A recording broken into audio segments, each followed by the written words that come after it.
안녕하세요. 안녕하세요. 반갑습니다. 경기도장 정기열입니다. 안녕하세요. 우리 아주대학생들 이렇게 뵙게 돼서 정말 영광입니다. 또한 오늘 이렇게 멋진 자리 또 만들어줘서 제가 부족하지만 이 지방자치의 분권, 지방자치 분권에 관련돼서 여러분들이 강연할 수 있게 돼서 정말 감사합니다. 우리 박구병 교수님 고맙다는 말씀을 드립니다. 어떻게 시작을 해야 될까? 여러분 자치와 분권 관련해서 얘기 많이 들어보셨어요? 자치가 뭐라고 생각하세요?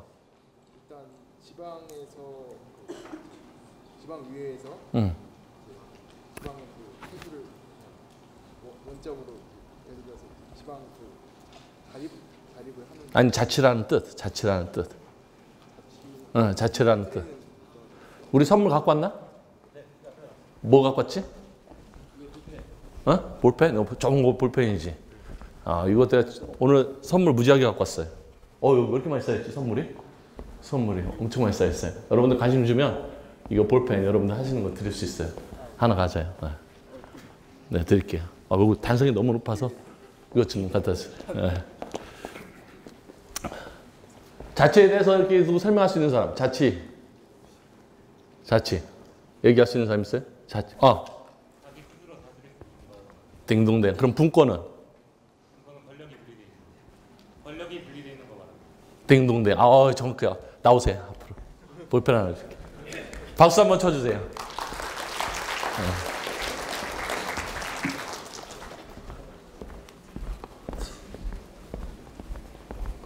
자, 그러면 우리 한번 이 자치와 분권에 대해서 한번 얘기를 해보도록 하시죠. 자, 우리가 지난 연말에 촛불혁명이 일어났잖아요. 그래서 또 박근혜 대통령이 또 탄핵이 됐고 새로운 문재인 대통령이 이렇게 뽑혔습니다.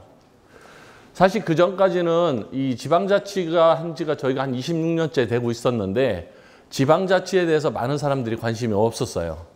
왜냐? 다 중앙정치에만 관심이 있었으니까. 대통령이 누가 되느냐에 따라서 국민의 생활이 바뀌기 때문에 여러분들도 마찬가지로 지방정치에는 관심이 없잖아요.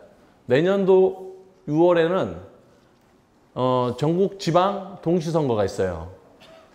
전국 지방 광역 동시선거가 있는데 거기에서는 도지사, 그 다음에 도의원, 그 다음에 시장, 시의원, 그 다음에 교육감 이렇게 선거가 있습니다.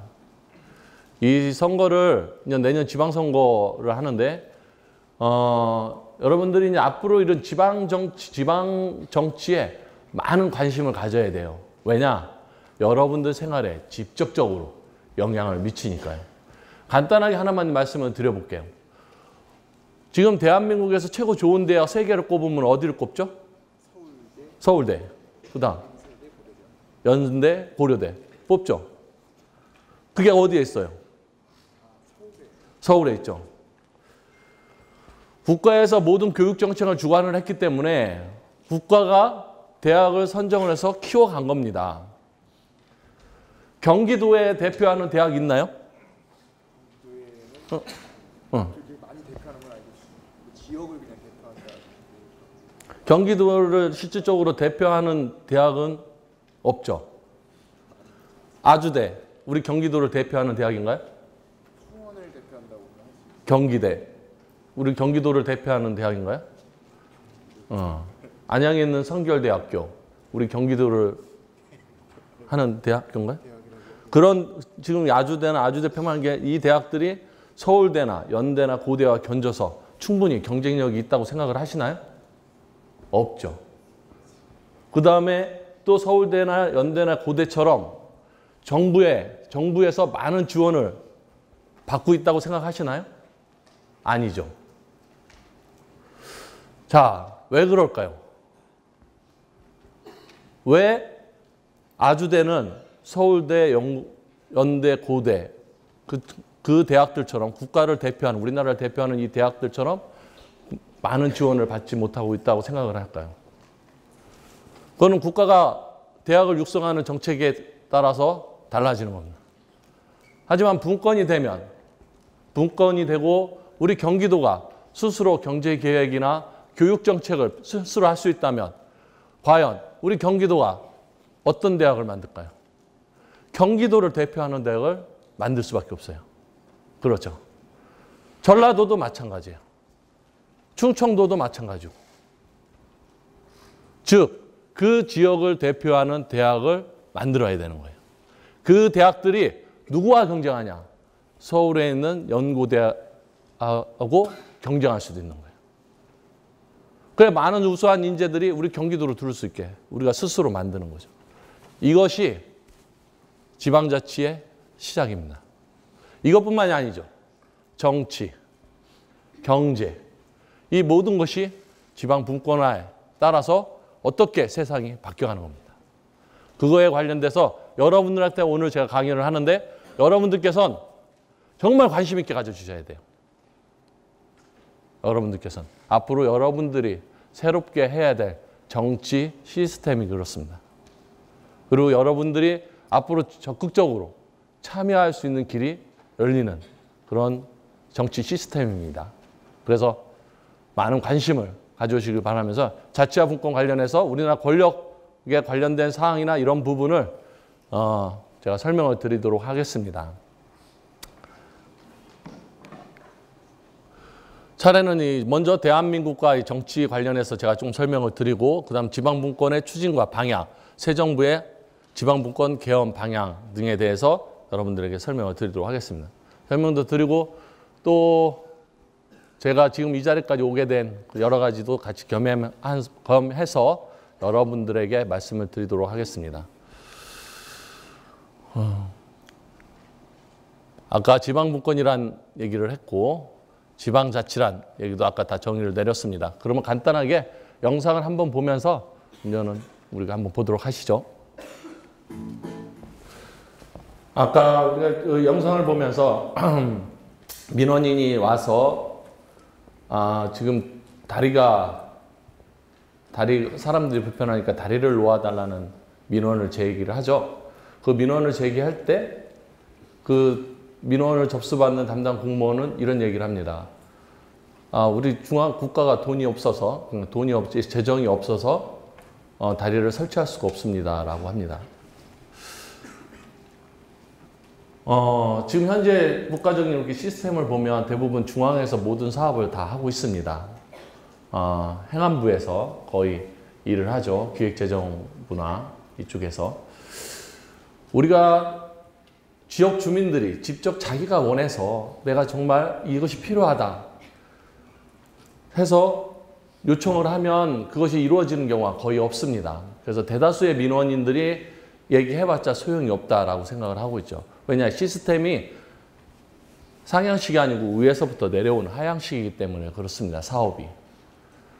근데 지방분권을 통해서, 지방자치를 통해서 그냥 스스로 여러분들이 필요로 하는 것을 직접 할 수 있는 시스템으로 바꿔가는 것이죠. 이것이 앞으로 우리 대한민국의 미래의 정치입니다. 그리고 국민이 직접적으로 참여할 수 있는 이번에 촛불혁명이 만들어준 새로운 대한민국에 가는 길이죠. 그래서 지방분권에 대해서 이제 제가 앞으로 이제 설명을 드리는데 먼저 그 전에 우리나라 그동안의 권력구조를 잠깐 보도록 하겠습니다. 왜 내년도 지방선거에서 문재인 대통령께서는 연방제 수준의 분권형 개헌을 하겠다 이렇게 얘기한 것은 현재 우리가 가지고 있는 권력에 문제점이 많기 때문에 그 문제점을 해소하기 위해선 연방제 수준의 분권형 개헌이 필요하다는 뜻이었습니다. 그래서 왜 연방제 수준의 분권이 필요한지 우리나라 그동안의 정치사를 한번 여러분과 같이 보도록 하겠습니다. 우리나라 역대 대통령 보면 이승만, 그다음에 장면, 박정희, 전두환, 노태우,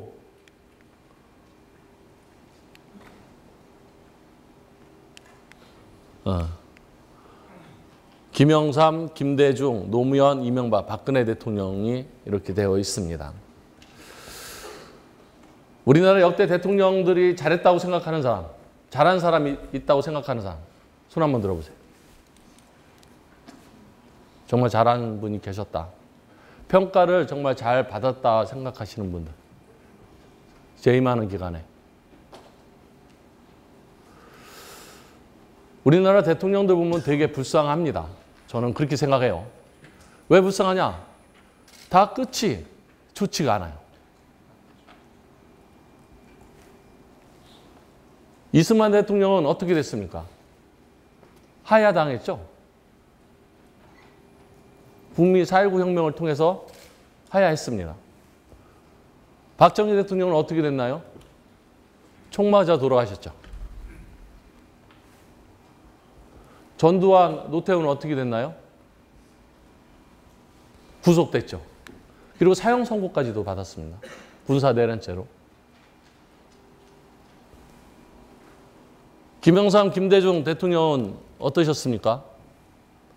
자식들이 다 구속됐죠? 권력에, 임기 말에. 노무현 대통령은 어떠셨습니까?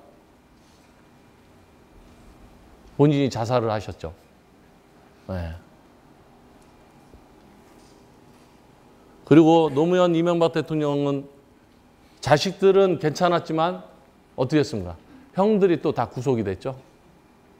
다 비리에 쌓였고. 그래서 박근혜 대통령이 이걸 쭉 보아오면서 이런 생각을 했을 겁니다. 내가 재산 축적하지 않고, 그 다음에 나는 자식이 없고, 그 다음에 형제들하고는 이미 의가 상했기 때문에 나는 성공할 수 있는 대통령이다 얘기했는데, 박근혜 대통령 그 권력을 누가 썼죠? 최순실이라는 비선실세가 그 권력을 남용하면서 부정부패를 저질렀죠. 결국 어떻게 됐습니까? 탄핵됐죠. 그리고 이쪽 맨 끝에 보면 임기 시작할 때 최고의 지지율, 그 다음에 임기 말의 지지율입니다. 빨간 것이 임기 말 지지율입니다. 보면 노태우가 12%, 김영삼 대통령 6%, 김대중 30%, 노무현 대통령 27%, 이명박 23%, 박근혜 5%. 여러분들 이거 이렇게 보면 향후 지금 문재인 대통령이 대통령을 하고 있습니다. 70%, 80% 넘고 있지만 과연 그분의 끝은 어떻게 될까요? 그분의 끝은. 역대 대통령들이 다 이렇게 됐습니다.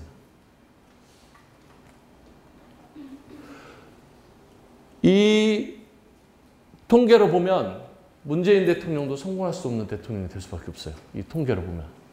성공할 수 있는 확률이 되게 낮은 거죠. 왜 그럴까? 우리는 여기서 고민을 해봐야 됩니다. 여러분들도 왜 역대 대통령들이 모두 저렇게 다 지지율이 떨어졌을까? 그리고 대통령들이 지지율이 떨어졌을 때 과연 그 피해는 누구에게 가겠습니까? 누구에게 갈 것 같아요? 우리 가운데 앉아 계신 분. 누구에게 갈 것 같아요? 대통령들이 지지율이 저렇게 다 떨어지면 국가적 혼란이 오고 사회적으로 어려움이 온다고 하면 누가 힘들 것 같아요? 국민이 힘들죠. 국민이 힘들어요. 여러분들의 청년 실업 문제, 이런 모든 것이 정치와 관심이 없는 것 같지만 정치와 엄청나게 밀접합니다. 대통령을 어떻게 뽑느냐에 따라서 모든 정책이 바뀌어버려요. 그리고 대통령이 어떤 마인드를 갖느냐에 따라서 우선순위가 다 바뀌고, 누구는 복지를 중시할 수도 있고, 누구는 경제를 중시를 할 수 있고, 누구는 교육을 더 중시할 수도 있어요. 그럼 대통령 바뀔 때마다 계속 이런 혼란이 와야 되느냐? 그렇게 하면 안 되죠.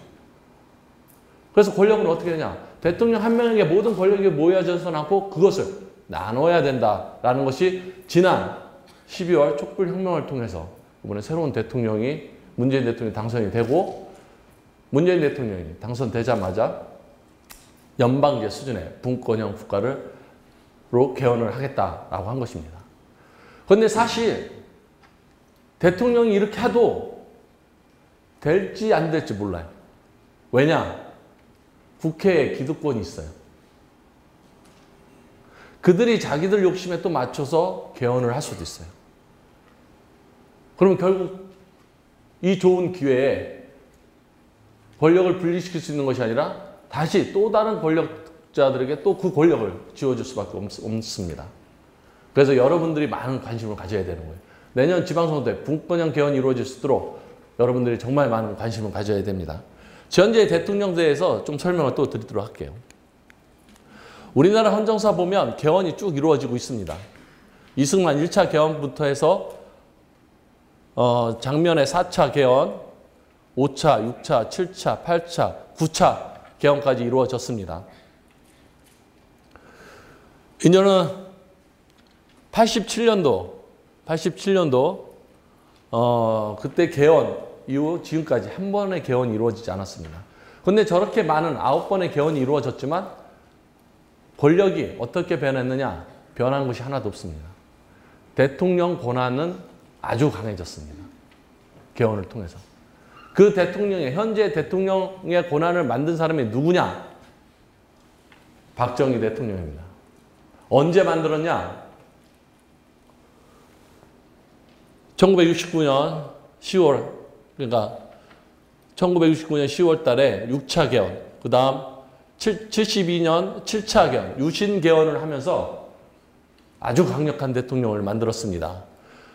1972년 10월에 한국적 민주주의 실현을 명목으로 국회를 해산하고 각종 정치활동을 금지시키는 유신을 단행한 뒤 대통령 권한을 대폭 강화해서 강화하는 유신헌법을 제정했습니다. 결국 저를 제정해서 어떻게 됐나요? 총 맞아 돌아가셨죠. 장기 집권을 하는 바람에. 그 뒤 전두환, 노태우가 권력을 잡습니다. 그렇지만 저들도 그 강력한 대통령의 권한을 나눈 것이 아니라 그 강력한 대통령제의 임기만 줄였을 뿐입니다. 전두환은 7년 단임제로 줄였고 노태우는 그 대통령을 국민이 직접 뽑을 수 있게끔 그때 개헌이 이루어졌던 거죠. 지금의 현재 대통령을 선출할 수 있는 방식이 노태우 대통령 때부터 시작을 했습니다.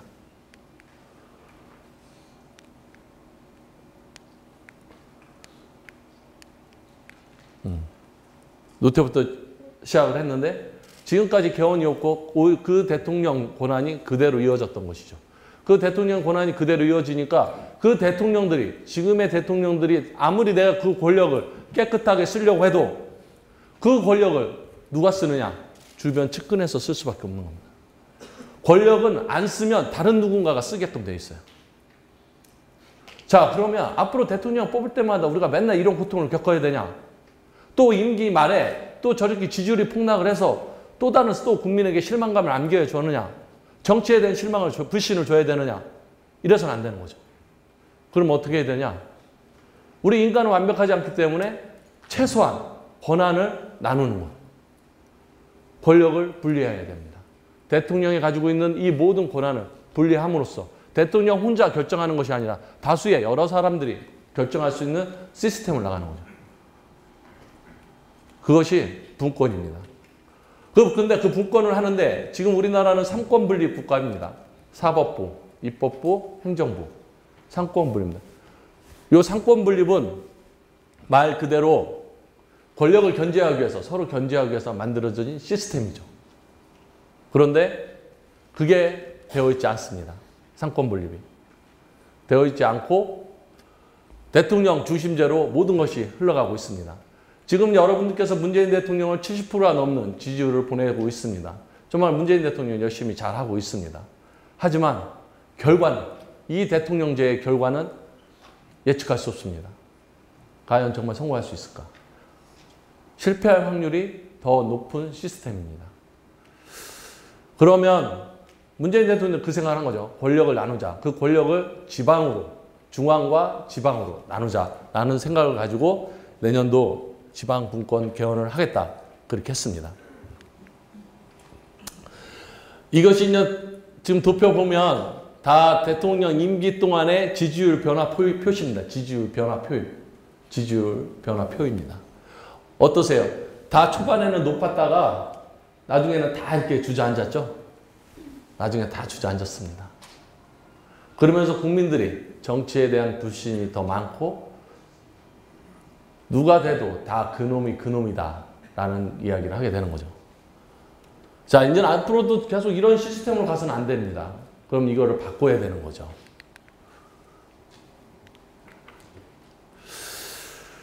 우리가 유럽이나 이런 데 가보면 선진 문화명이나 이런 국민소득 높은 나라들 보면 여러분은 어떻다고 보실 수 있습니까? 규모가 크지가 않습니다. 이것은 지금 이 도표는 2017년도 유엔의 세계 행복 보고서를 참고했는데요. 행복 지수를 나타낸 겁니다. 우리 대한민국은 56위. 왜 그럴까요?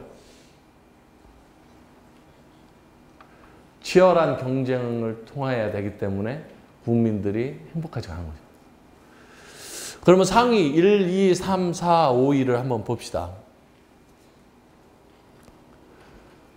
노르웨이, 덴마크, 아이슬란드, 스위스, 핀란드. 이 나라들의 특징을 보면 옆에 보면 523만, 570만, 33만, 837만, 550만 이 숫자가 써 있습니다. 이 숫자가 의미하는 것이 무엇인지 아는 사람 손 한번 들어보세요. 523만, 573만, 33만, 837만, 550만. 이거 아시는 분? 볼펜 선물했습니다. 정답. 저 숫자가 무엇을 나타내는지. 숫자. 우리 여기 안경 쓴 친구 맞출 것 같은데. 틀려도 돼. 여러분들은 실수해도 돼요. 배짱만 있으면 돼. 배짱만 있으면. 무슨 숫자 같아, 저게?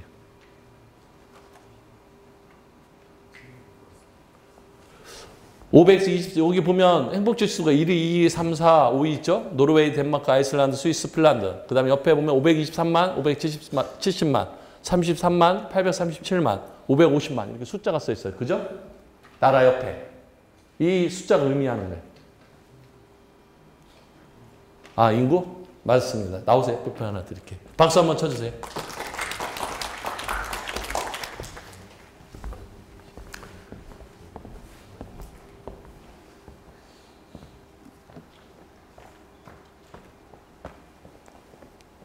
축하드립니다. 네. 옆에 나와 있는 게 숫자입니다. 저 숫자가 인구 숫자입니다. 우리 대한민국은 얼마죠? 5,100만이죠.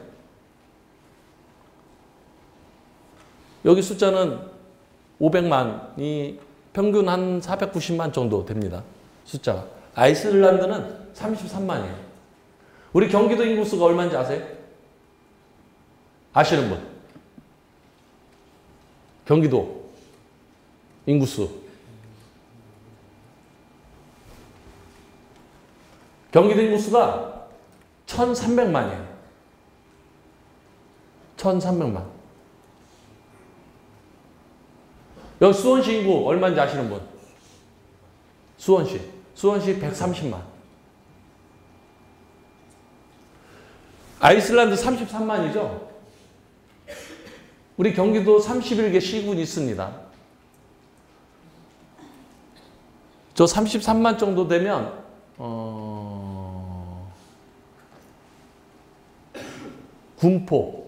군포시 정도 됩니다. 군포시.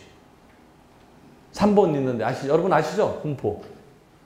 우리 안양시는 62만입니다. 62만. 안양시가. 성남도 100만이 넘고 고양도 100만이 넘죠. 근데 여기 아이슬란드 보면 33만이에요.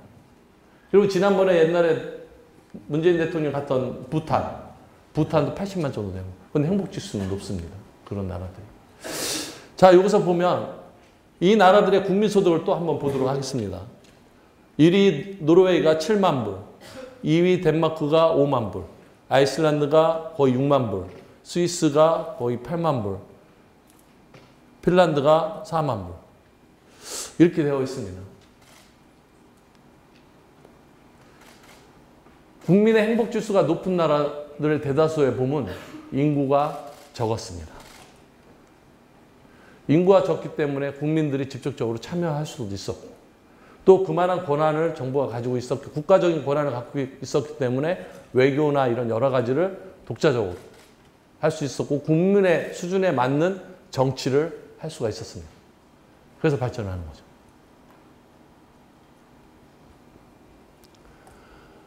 즉 작은 정부가 국민을 행복하게 한다는 겁니다. 경기도, 충청도, 강원도, 전라도, 서울, 부산, 대구, 울산, 광주. 예전에는 그 각자 도시들마다 나름대로 뭔가 역할을 했었지만 지금은 다 모든 것이 어디로 집중되느냐? 서울로 집중되고 있습니다. 서울과 경기로 집중되고 있습니다. 지방에 내려가 보면 거의 다 고사 직전입니다. 그 정도로 경기도와 서울 일대로 모입니다. 그것은 뭐냐? 가장 많은 인프라가 잘 구축이 되어 있기 때문에 그렇습니다. 또 기회도 많다 생각을 하기 때문에 더 많이 올라오는 거죠. 그렇지만 실질적으로 지방정부들이 독자적으로 전라도나 경상도나 충청도가 자기들이 뭔가를 하고 싶어도 할 수 있는 게 없어요. 중앙에서 모든 것을 하기 때문에. 그래서 지금부터는 다음부터 이번 내년도에 개헌에 이루어질 때는 그 중앙이 가지고 있는 권력, 민생에 관련된 권력에 대한 행정의 시스템은 지방으로 내려야 된다는 겁니다. 지방으로 분권이 되어야 되는 거죠. 그래서 작은 정부를 구성을 해서 지방정부가, 지방자치단체가 아닌 지방정부가 직접 이 지방을 대표하는 대학교도 만들고 이 지방을 대표하는 문화시설이나 이런 여러 가지 경기도를 대표하는 문화도 만들고 또 경기도를 대표하는 인재를 또 육성을 하고 그렇게 가야 됩니다. 그래서 그 인재들이 각 지역을 대표해서 서로 경쟁하고 이럼으로써 국가 발전을 일으킬 수 있는 거죠. 정치는 지금 세대를 위해서 하는 것이 아니라 다음 세대를 위해서 하는 것이다. 저는 그렇게 생각을 합니다. 그 다음 세대를 위해서 한다라는 것을 생각을 해보세요.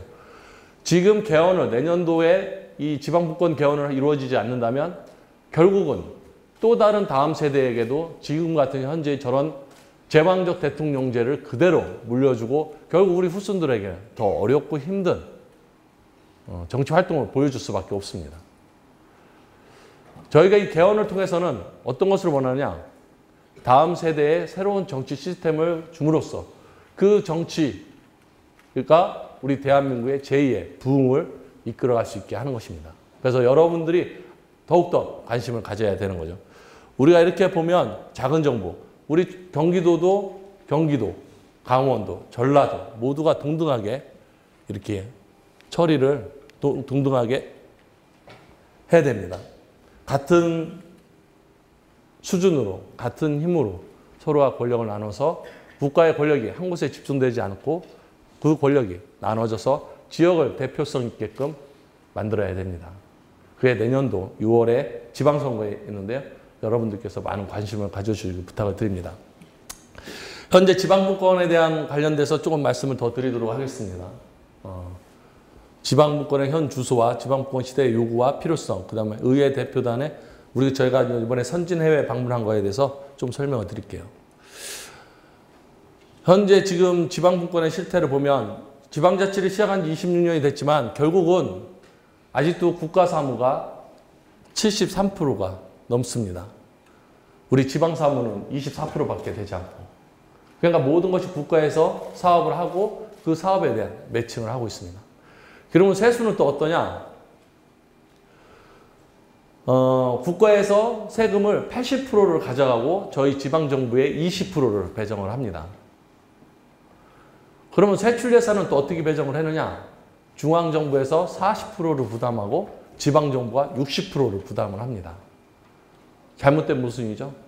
지방재정교부금이라는 걸 가지고 자기들이 원하는 사업을 하지 않을 때는 지방재정교부금을 삭감을 해서 내려보내지 않습니다. 결국은 돈이 없기 때문에, 지방정부는 돈이 없기 때문에 중앙정부에 기댈 수밖에 없고 중앙정부는 자기들이 원하는 사업만 하는 겁니다. 그러니까 전국이 모두 똑같이 획일적으로 개발이 되죠. 그러면 정말 이 경기도가 필요한 정책, 전라도가 필요한 정책, 강원도가 필요한 정책, 이것이 엄연히 다른데 똑같이 획일적으로 정책이 이루어지는 겁니다. 그러다 보니까 모든 인구가, 대한민국의 인구가 서울과 경기도로 몰릴 수밖에 없는 거고요.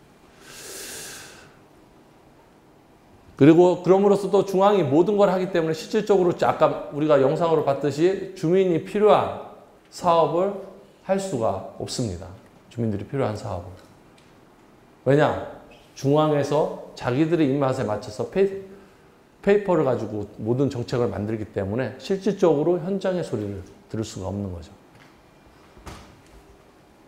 그래서 이런 것을 개선하기 위해서 반드시 내년도에 지방 분권이 이루어져야 된다라는 말씀을 또 드리도록 하겠습니다. 그래서 앞으로 지금까지의 통치가 국가를 운영하는 그 패러다임이 어떻게 변해야 되느냐, 그거에 대해 말씀을 드리도록 하겠습니다. 지금까지는 중앙에서 대통령이 제왕적 대통령적 권한을 가지고 통치를 했습니다.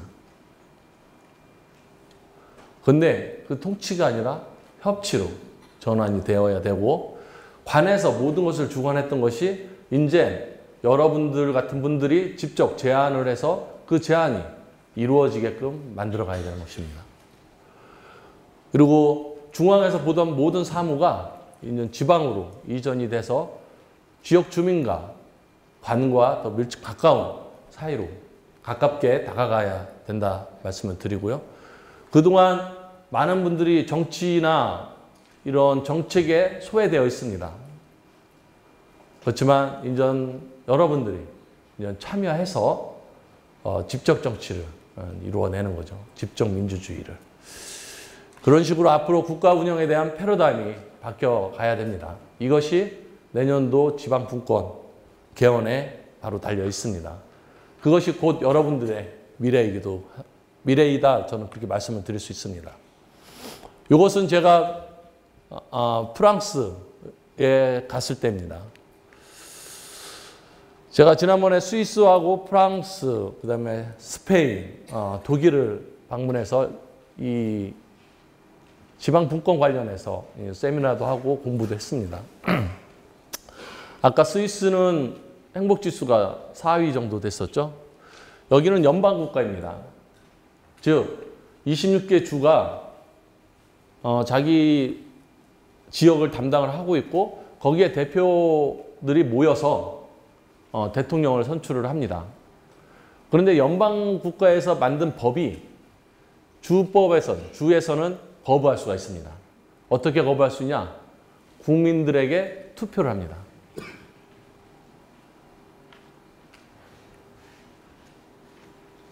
우리 경기도에서는 대학생들에게 수업료 50%를 부담을 해주겠다.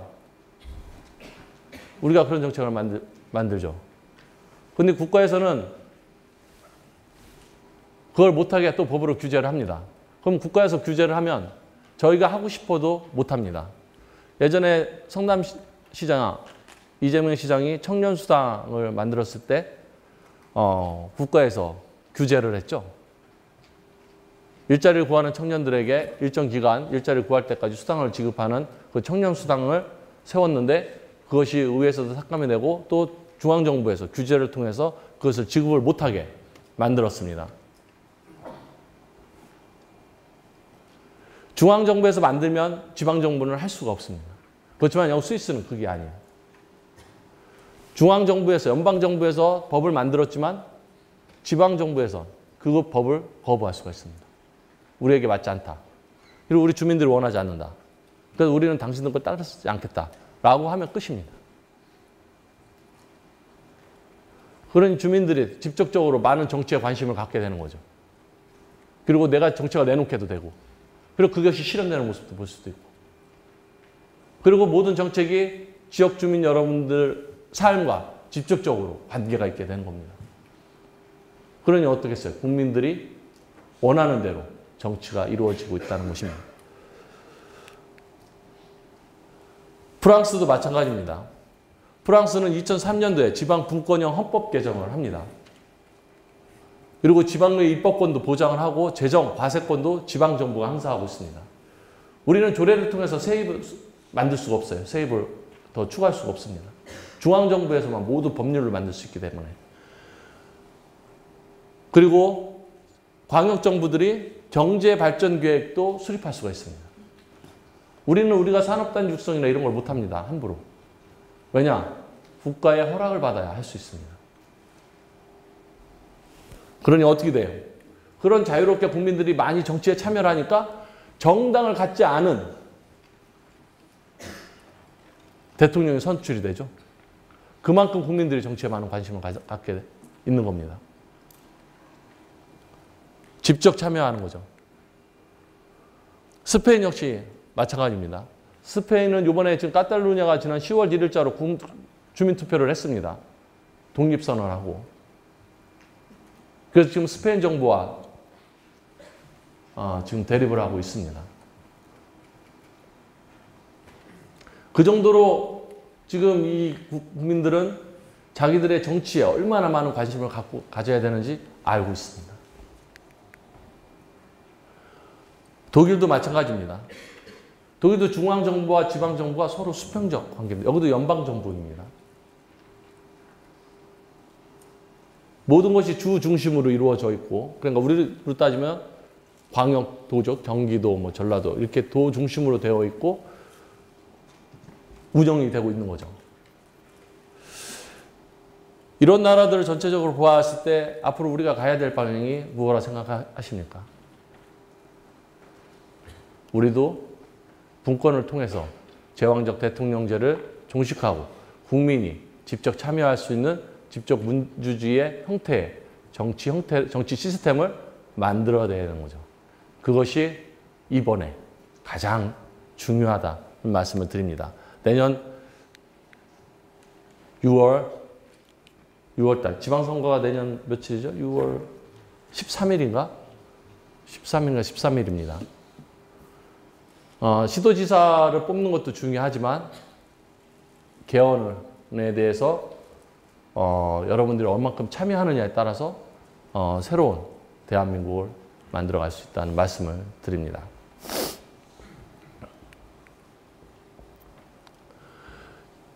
앞으로 개헌 관련해서 내용에 대해서 간단하게 지금 좀 설명을 드리도록 하겠습니다. 헌법 전문이나 기본권, 지방 분권, 헌법 개정 절차, 경제 재정, 정부 형태, 정당 선거, 사법부 등을 이렇게 지금 쟁점을 가지고 지금 국회에서 논의를 하고 있습니다. 그런데 사실 저희 지방정부에서도 개헌하는데 참여를 하고 싶은데 참여를 할 수가 없어요. 국회의원들이 다 하고 있습니다. 그래서 국민적 관심이 높지가 않다면 결국 이 좋은 기회, 새로운 대한민국을 만들어가는 과정에 결국 국회의원들에게 새로운 힘만 줄 수밖에 없는 상황이 될 수가 있습니다. 그래서 많은 관심을 가져주셔야 된다는 말씀을 또 드립니다. 그래서 저희가 원하는 것은 지방 분권 국가의 이념을 명문화했으면 좋겠다는 거죠. 헌법에 대한민국은 분권 국가를 지향하며 국민은 주민으로서 지방 정부의 주권자가 된다라는 이 조문을 저희는 삽입하기를 헌법에 명시되기를 저희는 바라고 있습니다. 우리 아주대 학생 여러분들도 이런 분권 관련해서 지금부터는 한번 새로운 시각으로 나의 대한민국을 만든다 생각하시고 많은 관심을 가져주시기를 부탁을 드리도록 하겠습니다.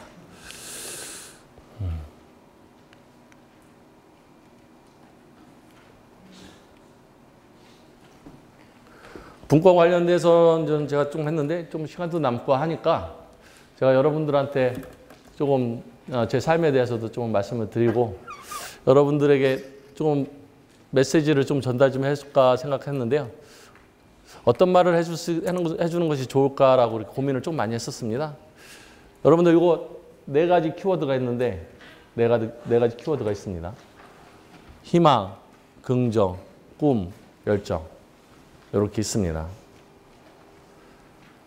이 중에 내가 한 4가지 가지고 있다. 저 4가지를 다 모두 가지고 있다라고 생각하시는 분. 다 가지고 있다. 훌륭하네. 3가지 이상 가지고 있다.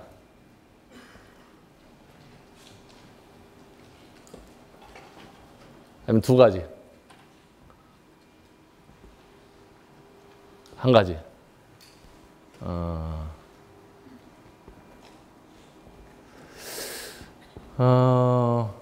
우리는 어떤 거 가지고 있어요? 아까 지금 손들은 친구. 여기. 손들은 거 아니야? 네, 손들은 어떤 거 가지고 있다 생각하세요? 본인. 긍정적인 뭐 열정을 가지고 있다. 나는 다른 거 가지고 있다고 생각되시는 분.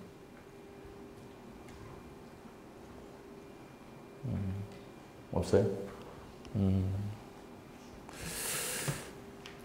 여러분은 제가 정치를 시작하기 전에 어떤 일을 했을 거라 생각되세요? 제가 정치를 하기 전에. 저는 지금 현재 경기도 의장을 하고 있고 경기도의원에 3번 출마해서 3선 의원입니다. 3선 됐고 71년생으로서 올해 47이죠.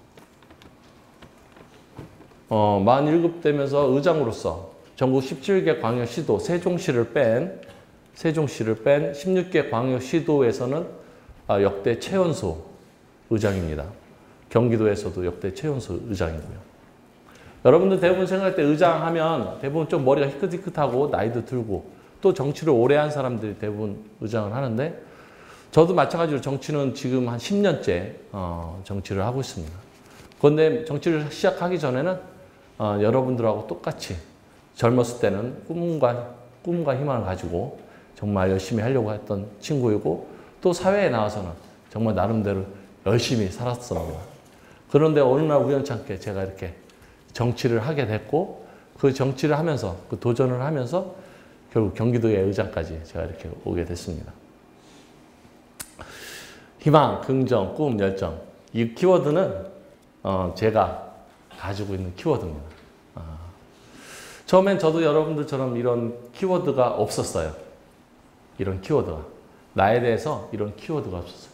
그런데 있다 보니까 이런 게 생기더라고요. 저는 정치를 하기 전에 직업이 자동차 영업사원이었어요. 그리고 내년도 이 6월 30날이 제가 임기가 끝납니다. 저는 불출마 선언을 했어요. 내년 지방선거에. 더 이상 출마하지 않겠다. 불출마 선언을 했고 내년도에 다시 전 직장으로 복직을 하겠다 이렇게 얘기를 했습니다. 다시 영업사원으로 입사를 하겠다. 회사하고 얘기를 했습니다. 10년 전에 시작했을 때 모습 그대로 돌아가겠다. 저는 그렇게 얘기를 한 거죠.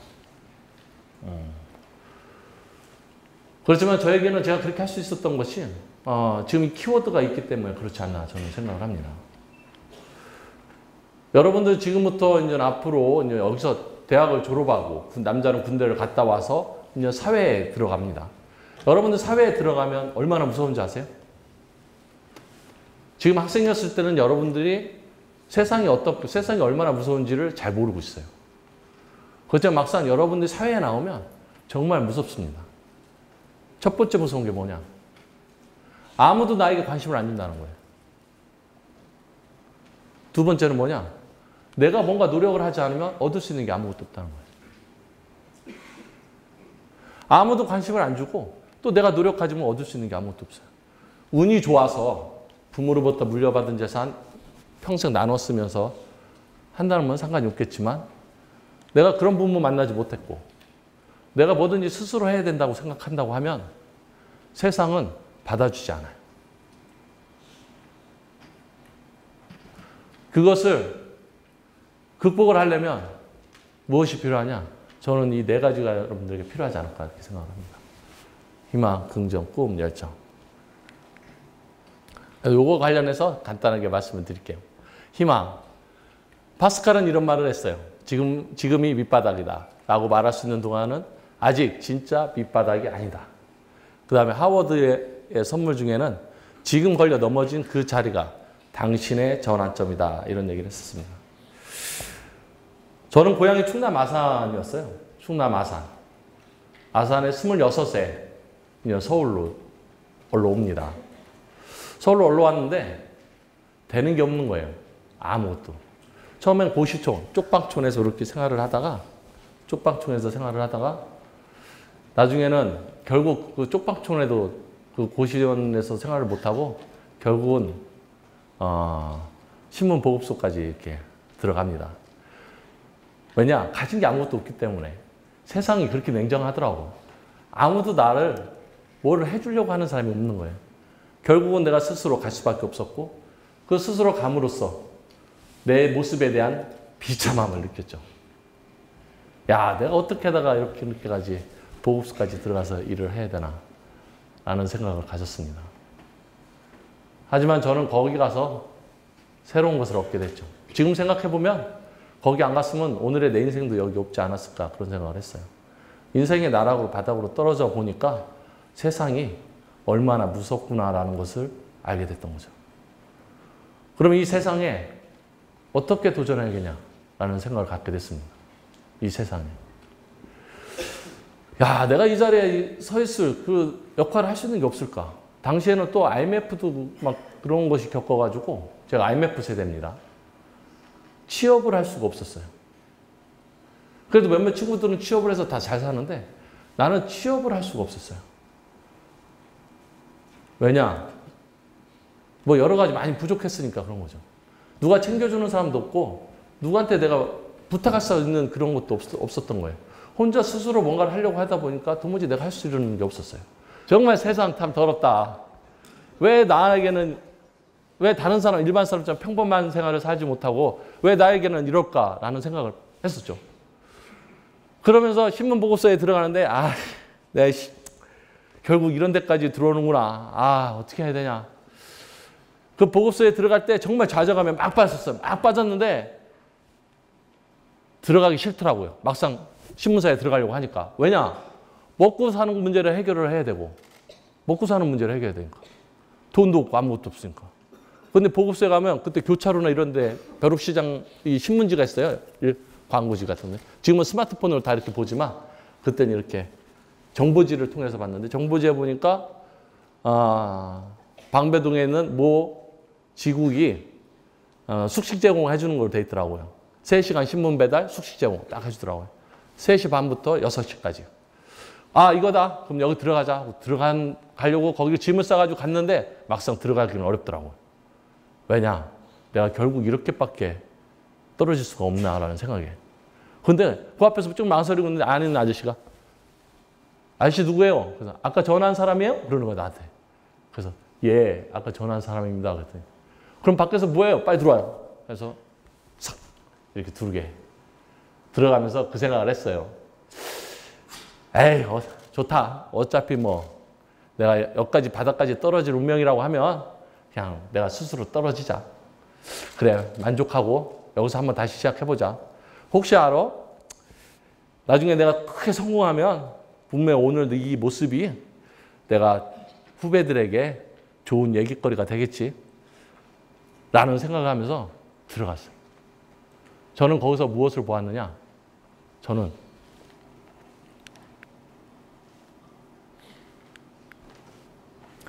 긍정이라는 것을 보았어요. 신문보급소에 들어가서 생활할 때 내가 들어가면서 그 비참하게 느꼈던 그 모습이 안에 들어가서는 긍정이라는 사고로 가졌어요. 정말 저는 큰 재산을 얻은 겁니다. 정말 큰 재산을 얻었어요. 안에 들어가니까 한 5명이 함께 묵고 있는 방을 배정을 받았습니다. 나이 때는 보통 한 40대 후반에서 50대 초반, 50대 계신 분들이었던 것 같아요. 지금 생각해보면. 그분들하고 같이 생활을 했는데 거기에는 총 22명의 신문 배달원이 같이 생활을 했었습니다. 그 신문 배달 같이 생활하는데 저는 나이가 되게 어렸었고요. 더 어린 친구들도 있었어요. 그렇지만 그 친구들은 그냥 집에서 이제 신문 배달을 하는 거였고 저처럼 이렇게 먹고 살기 위해서 들어가서 사는 사람은 한 20명 정도가 됐습니다.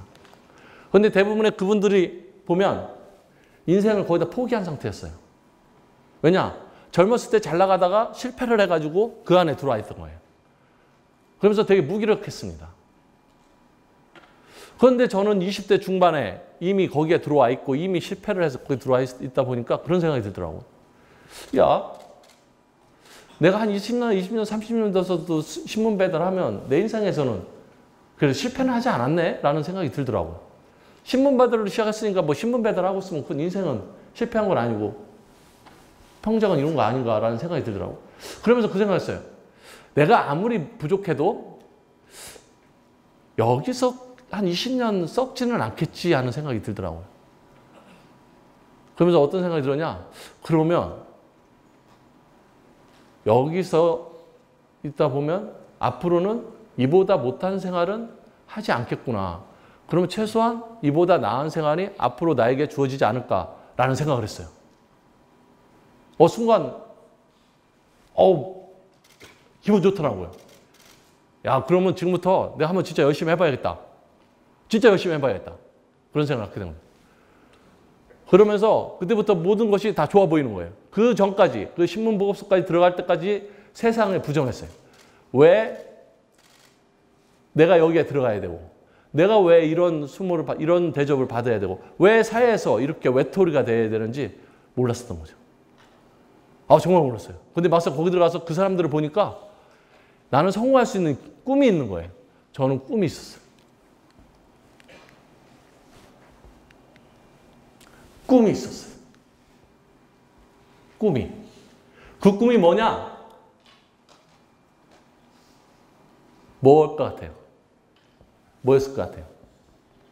뭔가 꼭 하고 싶은 거를 찾았다는 그런. 제 꿈. 제가 그때 신문보급소에서 신문보급을 하고 있지만 제가 가지고 싶은 꿈이 있었어요. 우리 저기 안경 끼신 분, 여기 하나 쭉, 우리 여학생. 제 꿈이 뭐였을 것 같아요? 신문에 나오는 거? 왜 신문에 나와?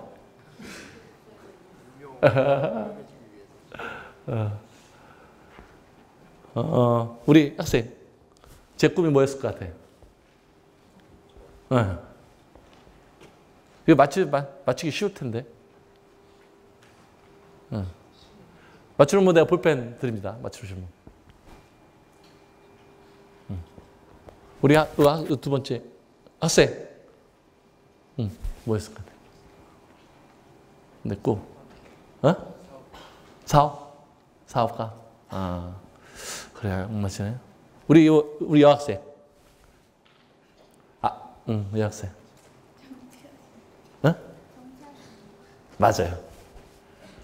내 꿈이 정치인이에요.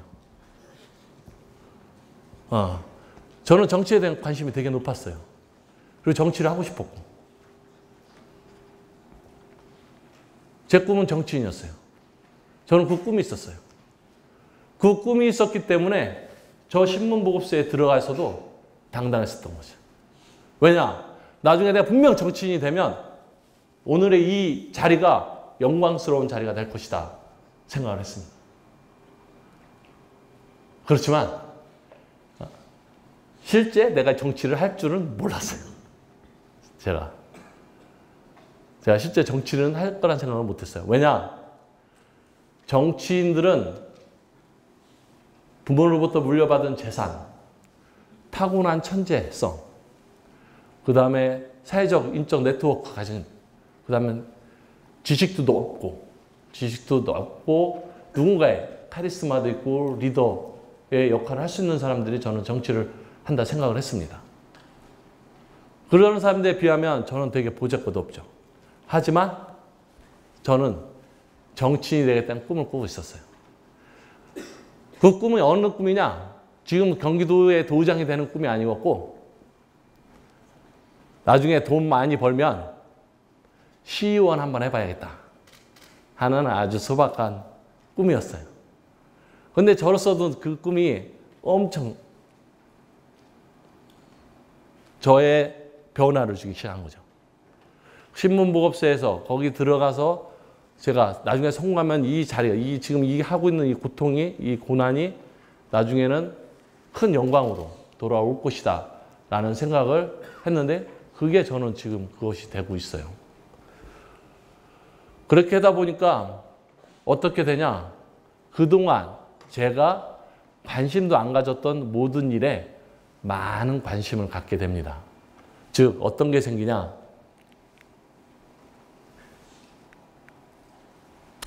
열정이 생기기 시작합니다. 열정이. 고바야시 이치조, 일본 항추철도 설립자는 이런 얘기를 했어요.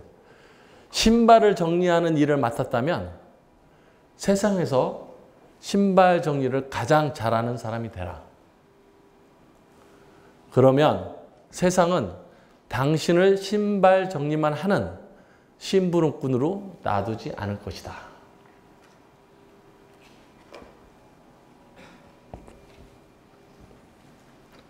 저는 신문보급소에서 직장을 찾기 시작했습니다. 어떤 직장을 찾았냐? 돈도 벌 수 있고 사람도 많이 만날 수 있고 또 자유롭게 돌아다닐 수 있는 직업이 무엇일까라는 걸 고민을 했습니다. 자동차 영업이라는 것을 생각해낸 거죠. 그리고 그 자동차 영업을 하겠다는 마음을 갖습니다. 그러면서 모 회사에 입사를 하게 되죠. 모 회사에 입사하면서 사실 저에게는 인생이 쫙 앞에 쫙 펴집니다. 결혼도 하게 되고 집도 사고 정말 열심히 일을 하게 됩니다. 자동차 한 대도 정말 최선을 다해서 팔고 그러다 보니까 연봉도 받고 돈도 많이 벌고 집도 사고 이렇게 합니다. 근데 저한테 시련이 오는 거죠. 왜냐? 집을 빼앗깁니다. 집을 빼앗기는 일이 생기면서 제가 정치에 관심을 갖게 됩니다. 세상의 부담에 대해서 대항하기 위해서. 혼자 대항하기 너무 어려우니까 권력자가 되겠다는 마음을 먹고 정치에 들어갑니다. 그런데 정치인들을 제가 잘 알지 못했기 때문에 정치인들하고 인맥을 갖도록 노력하기 위해서 제가 처음에 했던 것이 무엇이냐? 선거사무소 주차요원이었습니다. 그것부터 시작을 했습니다. 선거사무소에서 오는 손님들 주차, 파킹, 발레 파킹 해주듯이 안내하고 차 세워주고 그런 걸 했습니다. 그런 허드렛 일부터 시작을 했겠죠. 권력 가지면서. 그런데 여긴 말처럼 똑같은 거예요. 저는 어떤 것이든지 저한테 주어지는 일이라면 신문보고서에 있을 때는 신문 배달을 최고 잘하는 사람이 되어야 됐고 자동차 영업을 할 때는 자동차를 최고 잘 파는 영업사원이 되어야 됐습니다. 그리고 권력자, 그러니까 집을 빼앗기게 돼서 투쟁할 때도 직접 앞장서서 열정을 가지고 그 문제를 해결을 했습니다. 저에게 주어진 사소한 일, 주차 요원을 하라고 해도 저는 그 주차 요원으로서 제가 할 수 있는 역할을 최선을 다했습니다. 그렇게 하다 보니까 저에게도 기회가 왔고 여기 이분이 말한 것처럼 세상이 저를 가만두지 않고 경기도의회 의장까지 갈 수 있게 만들어줬습니다. 의장에 도전했을 때 실패를 했었습니다. 첫 번째, 2년 전, 3년 전에 도전했을 때는 실패를 했습니다. 나이가 어리다. 40대 38, 2표 차로 졌습니다. 하지만 2년 후에 있을 선거를 대비하기 위해서 저는 2년 동안 또 선거운동을 꾸준히 준비를 했습니다. 그래서 몇 표를 얻었냐? 39대 32, 7표 차로 상대 후보를 이겼습니다. 그래서 지금 의장을 하고 있고 그 의장을 하는 덕분에 우리 이렇게 아주대 학생 여러분들 앞에서 이렇게 강연도 하게 됐습니다. 여러분, 세상이 우리가 많이 하죠. 우리 청년들이 갈 곳 없다. 일자리도 없다. 정말 세상이 어렵다. 라는 말 많이 하십니다, 여러분. 그리고 누구 하나 솔직히 세상에서 여러분들에게 관심을 가져주는 사람이 없어요. 그거는 사실입니다. 그런데 여러분들이 나는 그렇게 생각해요. 내가 할 수 있는 것이 뭘까? 내가 가장 잘할 수 있는 것이 무엇일까? 저는 제 꿈이 정치다 보니까 막상 정치를 하게 되니까 정말 다른 누구보다도 더 열정을 가지고 일을 할 수 있게 된 거예요. 여러분들도 자신을 들어보면서 내가 가장 잘할 수 있는 것이 무엇일까? 그걸 찾으셔야 돼요. 그걸 찾고 여러분들이 앞으로 만날 수많은 사람들이 있어요. 그 사람들에게 그거에 대해 그게 가치가 있고 가치가 없고 그것이 중요한 것이 아니라 내가 지금 하는 역할에 최선을 다한다면 여러분들은 사회가 가만두지 않을 거예요. 사회가. 분명히 여러분들에게 크게 여러분 쓰기 위해서 사회가 움직이지 않을까 저는 생각을 합니다. 오늘 이 강연을 통해서 지방분권에 대한 얘기도 했지만 그 지방분권의 실질적으로 주역이 여러분들입니다.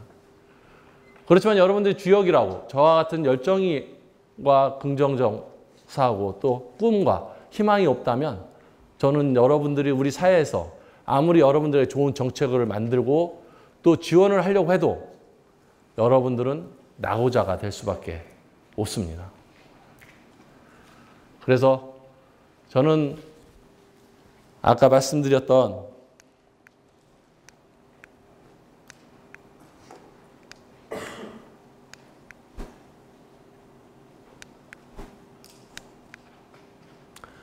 희망, 긍정, 꿈, 열정 이것을 가지고 여러분들을 앞으로 한번 설계를 해보세요.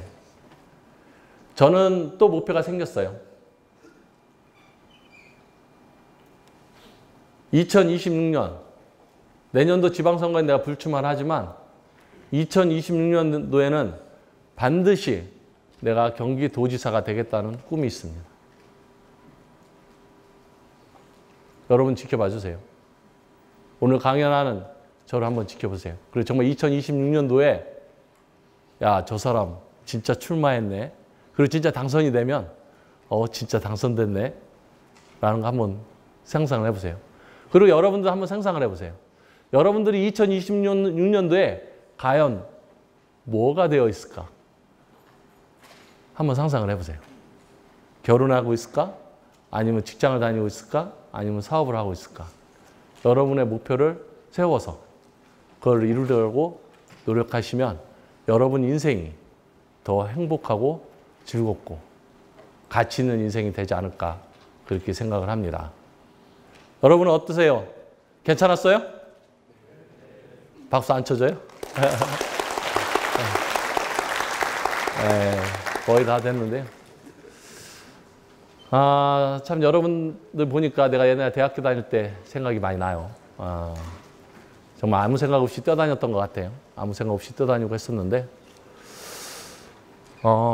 정말 훌륭한 인재가 돼서 국가의 중요한 역할을 하는 그런 사람이 되었으면 좋겠습니다. 질문 있으면 간단히 질문 받고 마무리하도록 하겠습니다.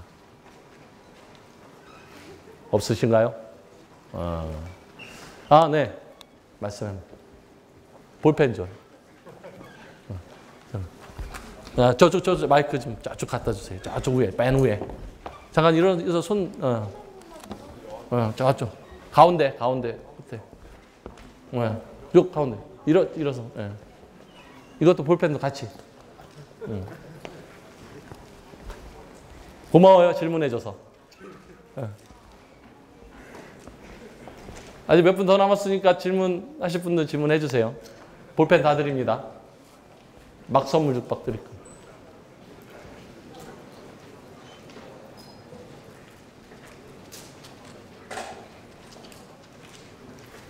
안녕하세요. 저는 아주대 사회학과 재학 중인 3학년 학생인데요. 제가 궁금한 점이 있어서 질문을 드렸는데 의장님이 여태 얘기하신 거는 실질적으로 서울이라든지 또는 뭐 절반 이상의 재원이 서울과 몇 수도권에 집중되어 있어 조금이나마 해소하기 위해서라도 자치 재정권이 필요하다고 말씀을 해주셨잖아요. 네. 네, 근데 반면에 요즘 뭐 스페인 카탈루냐 지방 정부나 이탈리아 북부 지역 등 부유한 지역 정부가 독립 주장을 하는 이유가 부를 결국 나눠주기 싫다라는 게 주된 이유라고 생각을 합니다. 네, 그래서 이런 사례를 볼 때 재정 자율권을 지방에 줄 경우에 지방 간의 격차가 반면 더 벌어질 수 있을까라는 문제가 있을 수 있다고 저는 생각이 들어서 의장님의 생각이 궁금해서 질문 드렸습니다. 정말 좋은 질문 해주셨어요. 정말 좋은 질문을 해주셨어요. 지금 우리가 이제 중앙집권 제왕제 대통령제를 하고 있는 것이 사실 지금 우리 학생이 질문한 내용이에요. 국가가 균형적으로 발전하는데 저해가 될 수도 있다는 거죠. 그리고 한쪽이 그냥 우리 경기도 같은 것은 모든 인프라가 구축됐기 때문에 경기도로서는 자립재정도도 높고 더 많은 도민들에게 재정을 베풀 수가 있어요. 그렇지만 사실 전남이나 그쪽은 전라남도나 전라북도 이쪽은 되게 좀 열악하기도 합니다. 자, 그런데 우리가 생각을 해보세요. 잘 생각해 보세요. 지금까지 중앙 집권을 해왔어요. 그러니까 스페인 카탈루냐주하고 그건 좀 다른 겁니다. 왜 다르냐? 거기는 언어도 달라요. 일단 스페인 정부에서 공동 연방 정부에서 운영을 했지만 카탈루냐주는 일단 언어가 달라요. 스페인어하고 달라요. 자기들이 쓰는 또 다른 언어가 있다는 거예요. 그것은 뭐냐? 언어가 다르다는 거는 민족도 다를 수 있다는 거죠. 그렇죠. 옛날에 우리가 만약에 지금 광복을 맞아서 독립을 안 했다면 일본의 한 지방정부로 있겠죠. 우리가. 그런 거예요. 아까 말씀하셨던 건 부의 나눔을 막을 수 있다는 것이 아니고 그것보다는 우리는 그런 민족적 이질감이 없잖아요. 그렇지만 중앙에서 모든 걸 관여하면 중앙의 정책은 한 곳에 집중될 수밖에 없어요. 잘 가는 곳에 집중할 수밖에 없어요. 그래서 이것을 집중적으로 나눠주고 분산을 하려면 중앙에서 통제를 하는 것이 아니라 지방에 자율권을 줘야 되는 거죠. 그 지방, 전라남도가 내 전라남도를 어떻게 만들겠다는 계획을 써서 거기에 주민들과 같이 발전을 시킬 수 있는 방안을 찾아야 되는 거예요. 그 정부가. 중앙정부가 너희는 산업단지를 조성해라. 너희는 교육도시를 만들어라. 이렇게 하는 것이 아니라 그 지역에 있는 주민들이 우리 도는 어떤 정책, 친환경 정책으로 친환경 도시를 만들겠다. 아니면 관광도시를 하겠다. 이런 다양한 여러 가지 생각. 아니면 뭐 경제 대국으로 만들겠다. 아니면 외국에 가서 유명한 기업들을 유치할 수 있는 이런 권한이 지방정부의 역할이 있어야 돼요. 그런데 지금은 어떻게 돼요? 그런 모든 것을 중앙정부가 다 하고 있습니다. 그러니까 그게 어디에 집중이 되죠? 서울로 집중되고 경기도로밖에 집중될 수 있어요. 전라도가 스스로 독립적으로 할 수 있는 그런 것이 없습니다. 그리고 지금까지 우리가 쭉 보아왔을 때 전국이 균형 발전을 이루고 있나요? 여러분들 전국이 균형 발전을 이루고 있다고 생각하십니까? 아니죠. 아닙니다. 전국이 균형 발전을 이루는 것이 아니고 오히려 서울과 경기도로 더욱 집중이 되어 있습니다. 그러면 이것을 새로운 정치 시스템으로 바꿔보자라는 겁니다. 지방 분권형을 하면 여러분들이 생각한 것처럼 부작용도 많이 발생할 수도 있을 거예요. 부작용도 발생할 수 있지만 우리는 그것을 두려워해서는 안 된다 생각합니다. 우리는 그것을 가감해 받아들이고 보다 나은 분권형 국가를 만들도록 우리가 함께 노력한다면 이것이 앞으로 우리는 올해 100년 이상을 못 가지만 우리 다음 세대 이 국가는 1000년도 갈 수가 있습니다. 더 멀리, 더 부강한 그런 국가로 만들기 위해서는 지방 분권형 국가로 함으로써 균형 발전, 정말 우리가 지금 학생이 우려했던 것처럼 국가의 균형 발전을 이루는데 저해가 되지 않을까라는 그거를 분명히 저는 개선할 수 있다라는 말씀을 드리고 대한민국이 새롭게 제2의 부흥을 맞이할 수 있다 이렇게 말씀을 드리고 싶습니다. 고맙습니다. 아주 대학생 대단해요. 이 정도 대답하면 질문 답변 드렸으면 괜찮았나요? 카탈루냐주는 언어가 달라요. 민족적 이질감이 있어요. 거기는. 그렇기 때문에 그들이 독립을 원하는 겁니다. 자기들 부를 나눠주려고 한 게 아니라 언어가 다르고 민족이 다르기 때문에 분리 독립을 원하는 거죠. 어떻게 보면 아까 말한 것처럼 우리가 일본의 지배를 받고 식민지로 지배를 받고 있을 때 독립을 원했던 것처럼 그들은 그런 독립을 원하는 것이었습니다. 네. 또 다른 분 질문 한 분만 더 받도록 하겠습니다. 볼펜이 많이 남아서.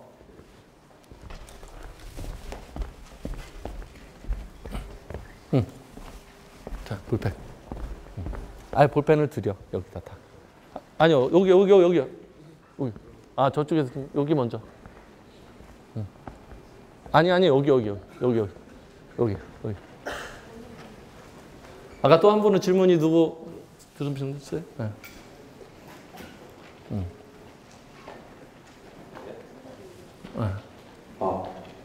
네, 아주대학교 미디어학을 전공하고 있는 김호영이라고 합니다. 반가워요. 사실 질문이 한 두세 개 정도 있긴 한데 한 하나만 가지만 하겠습니다.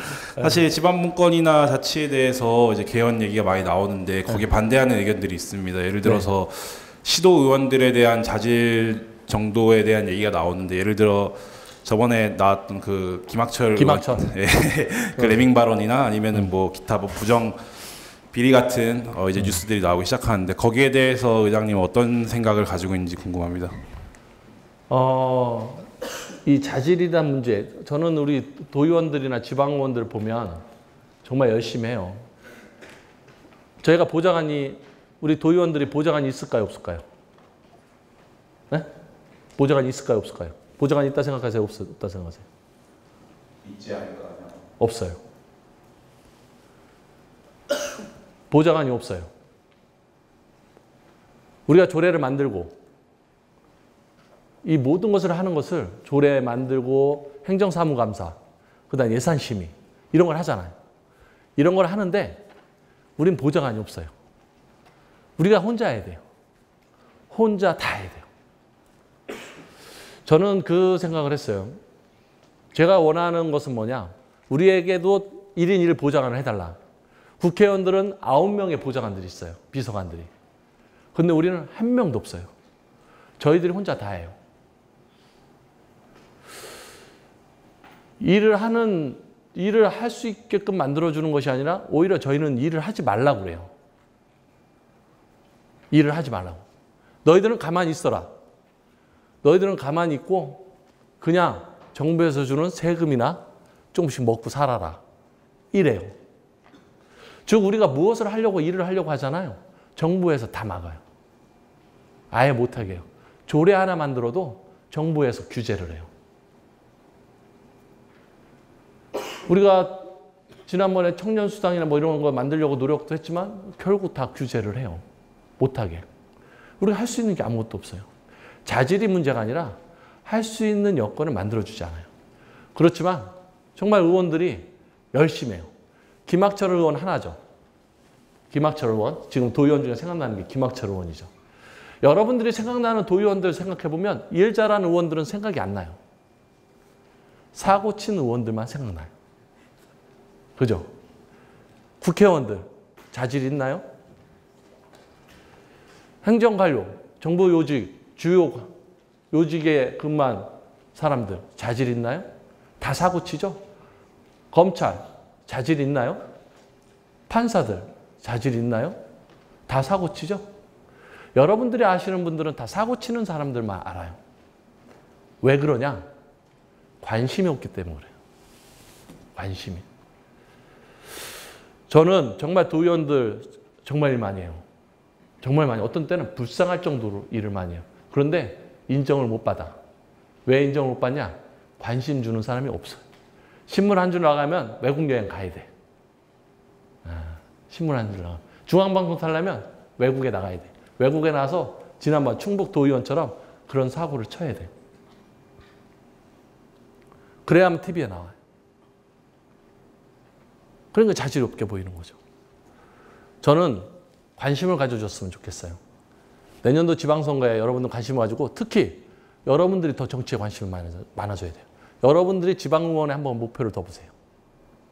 그 정도로 관심을 가져주시고. 저는 자질이 없다는 것이 아니라 저희가 그런 일을 할 수 있는 기회를 준다고 하면 지금보다 더 많은 일을 할 수 있다. 저는 생각합니다.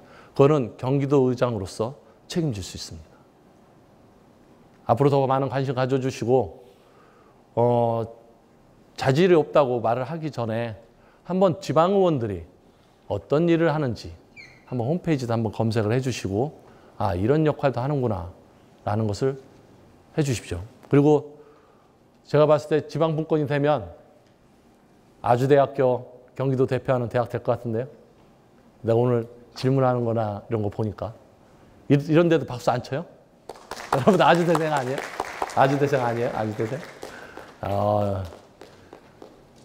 질문 또 있어요? 볼펜 하나 남은 것 같은데. 답변 괜찮아요? 관심 가져주세요. 볼펜 드리고. 마지막. 그래도 관심 많네. 다 나가지 않고요. 이렇게 질문도 이렇게 있는 시간도 있고. 좋은 인재들 많네요. 여러분들 얼굴 기억하실까요? 좀 개인적인 경험담 자체 좀 여쭤보고 싶어가지고. 네네네. 네, 지방자치가 이제 어찌 보면 논의가 좀 본격적으로 시작된 지가 김대중 전 대통령께서 그렇죠. 95년대 단식 투쟁하셔가지고 단식투쟁. 또 그렇고 노무현 전 대통령은 이제 지방자치 실무 연구소 하셔가지고 근 20년이 정도 넘은 이제 주요 이제 뭔가 쟁점 사항 같은데요. 뭔가 설명하시면서 본인이 직접 이제 지방자치 정말 담당자시잖아요.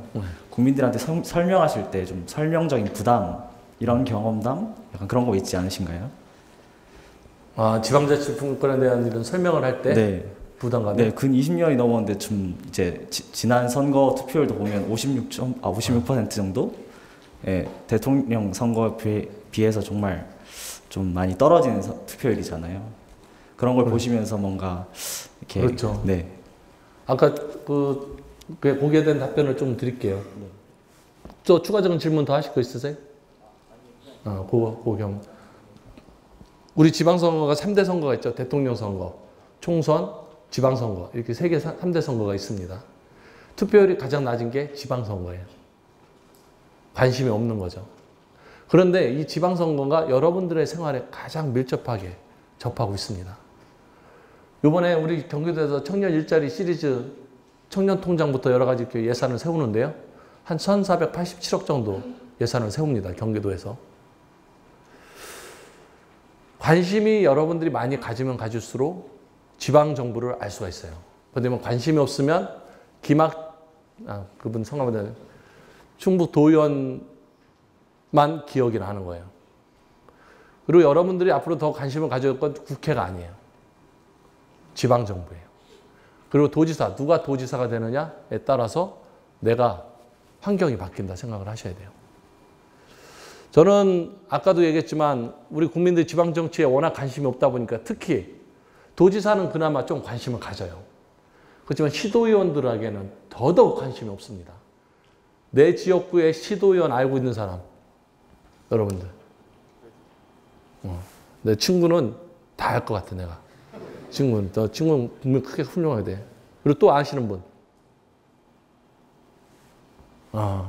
거의 모르죠? 찍어도 내가 이 사람 찍었는지도 몰라. 찍어도. 그 정도로 무관심한 거예요. 제가 드리고 싶은 거는 오늘부터라도 내 지역구의 도의원이 누군지, 내 지역구의 시의원이 누군지 그거를 여러분들이 관심을 가져준다면 정말 저는 감사하다는 말씀을 드릴게요. 그리고 내가 하나만 말씀을 드릴게요. 우리가 지금 세상에서 살잖아요. 그죠? 세상을 사는데 지구 밖에서 세상에서 살아요. 세상 밖에서. 그런데 많은 사람들이 세상의 중심이 들어가고 싶어요. 그죠? 세상의 중심이에요. 그 세상의 중심에 가장 핵으로 있는 게 뭔지 아세요? 핵으로 있는 게. 정치예요. 우리가 4차 산업 막 이런 얘기가 나오잖아요. 4차 산업, 4차 혁명 나오죠? AI, 인공지능이나 이런 여러 가지가 많이 나옵니다. 이 모든 것이 아무리 기술이 발달해도 딱 하나 못하는 거 있어요. 정치예요. 세상을 움직이는 게 정치입니다.